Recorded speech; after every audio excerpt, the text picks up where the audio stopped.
В эфире вечерние новости, в студии Василий Раченко. Здравствуйте. Смотрите в программе. Дом образования возобновляют в Якутии.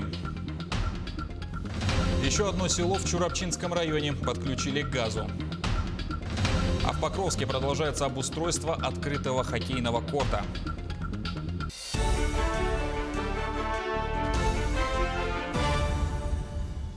Пожарные эвакуировали 5 человек при возгорании в жилом доме в селе Мая Мегино-Кангаласского района. Информацию предоставили в пресс-службе Госпожнадзора региона. Сообщение поступило после 16 часов по якутскому времени. К приезду пожарных горела кровля 4-квартирного дома и квартира номер 4 внутри.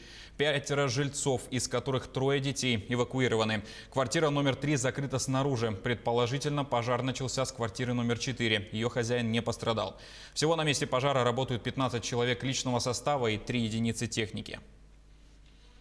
За минувшие сутки на территории республики зарегистрировали 242 новых случая коронавирусной инфекции. Из них в Якутске 148. В Мегино-Кангаласском, Нерюнгринском и Чурапчинском районах зафиксировали по 6 случаев. В Алданском, Алайховском, Амгинском, Вилюйском и Мирнинском по 5. Лаборатории региона провели более 5200 исследований на коронавирусную инфекцию.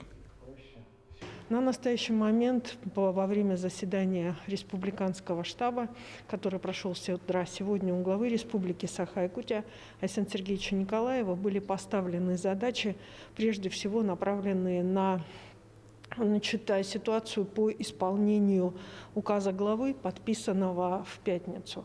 Необходимо обратить внимание на базовую позицию данного указа.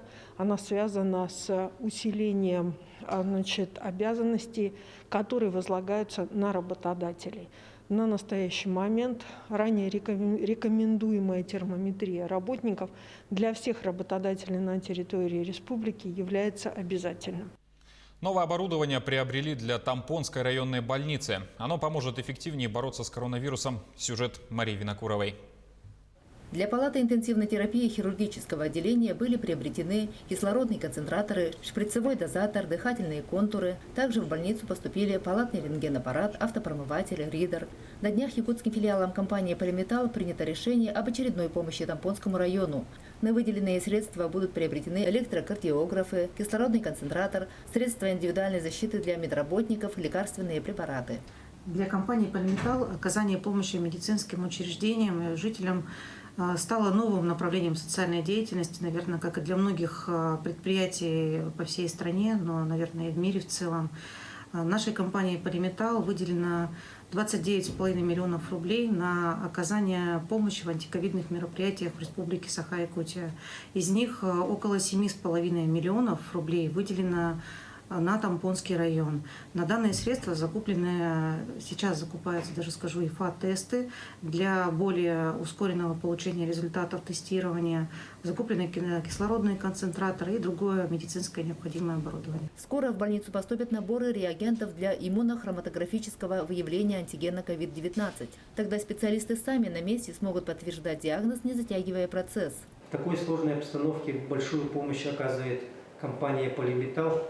На данный момент ожидаем поступления ИХ-тестов и ИФА-тестов на 2 миллиона рублей, что вперед распутится, ускорит диагностику заболевания новой коронавирусной инфекции среди населения. Сегодня в Тампонском районе в инфекционном отделении находится 7 человек. Один из них в палате интенсивной терапии. Амбулаторное лечение проходит 11 человек. В провизорном отделении 3 пациента. Мария Винокурова, Хандыка, Тампонский район. С этой недели на территории региона возобновляют работу кружки и секции. Как организует Дом образования, узнал Дмитрий Тымыров. Это дома называется? Еще какие инструменты знаете? Гитара. Балалайка. На гитаре будете тоже учиться. Ага, наш оркестр. Есть ударные инструменты, да. Сегодня первое очное занятие у учащихся 4 класса 7-й школы города Якутска после снятия ограничительных мер. Как сообщили во Дворце детского творчества, первыми в учреждении дополнительного образования свои двери открывают кружки, где требуются практические навыки. Первыми возобновят работу технические, танцевальные и музыкальные кружки. А пока наши педагоги проводят дезинфекцию рабочих мест и ждут своих воспитанников. По рекомендациям Управления образования педагоги будут делить своих детей на подгруппы. Одна часть будет учиться дистанционно, другая – очно. У нас в детском технопарке «Кванториум» ведется проектная деятельность. И ввиду того, что проектная деятельность, это значит, нужно работать с оборудованием, с инструментами «Кванториума», нам очень необходимо, чтобы дети работали руками здесь очно. И то, что выходим на очное обучение, это очень здорово для нас и для наших детей. Как хореограф, конечно, мы рады, потому что через дистанционное обучение хореографию невозможно. У нас, в общем, как сказать-то, тактильное общение в основном, да?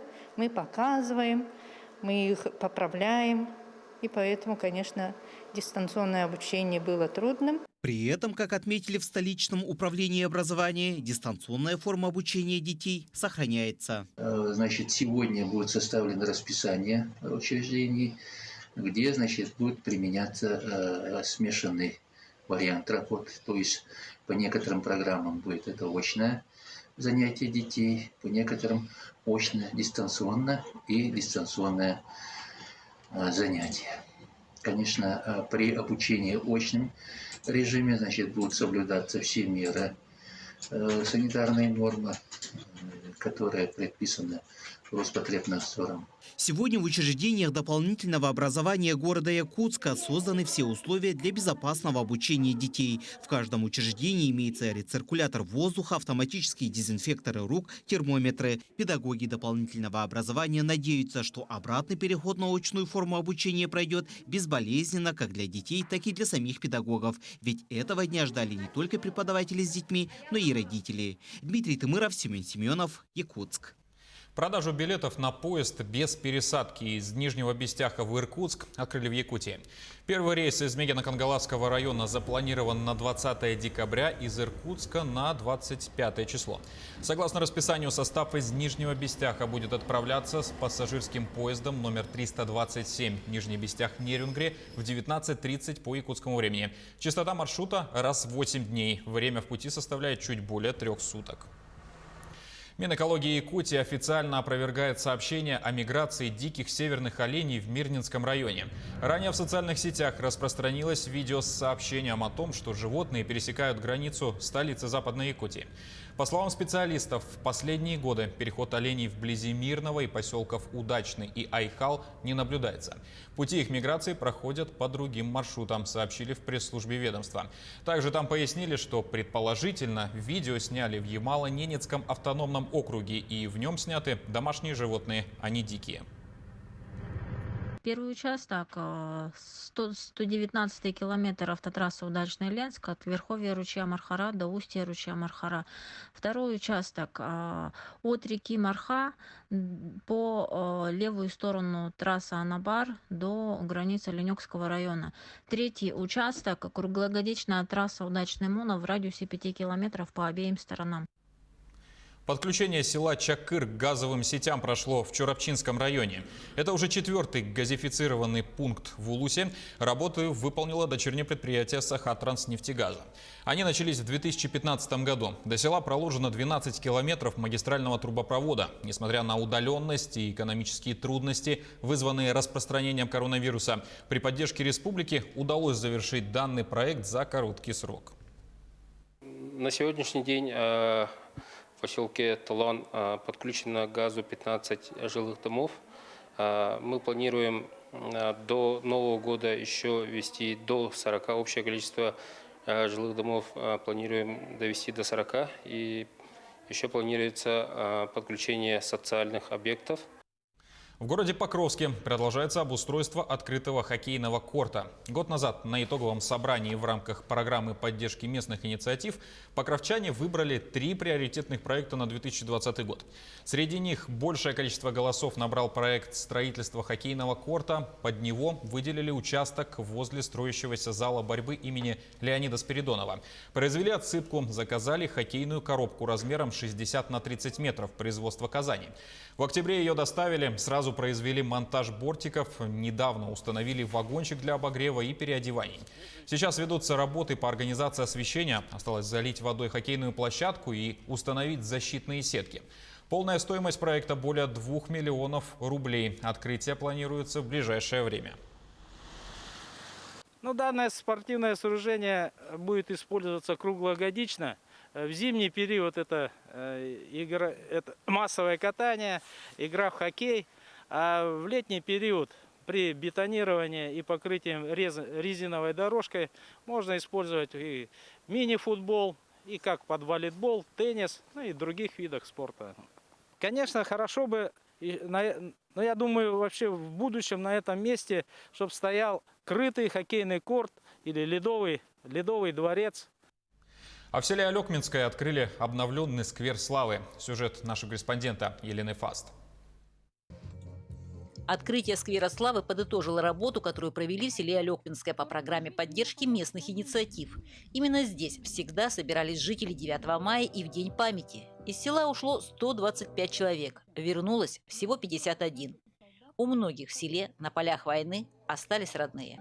У Афанасия Васильевича отец вернулся, его имя также есть на плитах, установленных у обелиска славы. Работал здесь в колхозе кузнецом. Призвали в армию его в 1941 году, 25 августа. Оттуда он попал в Чебоксары, и в дальнейшем, он, как говорил, их там формировали 79-й железнодорожный отдельный полк, где он как бы числился путейцем. И вот они ремонтировали попавшие под бомбежку вот эти мосты, ремонтировали пути, чтобы для подвозки боеприпасов. Постоянно попадали под бомбежки. Нам было трудно. Сперва было страшно, а потом как-то привыкли. Вот он прошел Польшу, Померанию и до самого Берлина.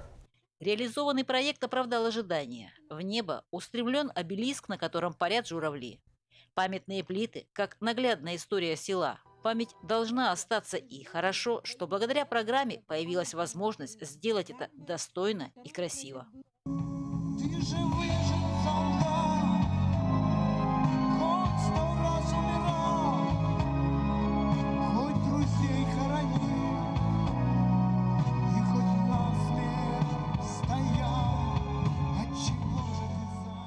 Елена Фаст, Максим Копылов, Алекминск. На этом пока вся информация. Не забывайте носить маски, дезинфицировать руки и держать социальную дистанцию. До встречи в эфире.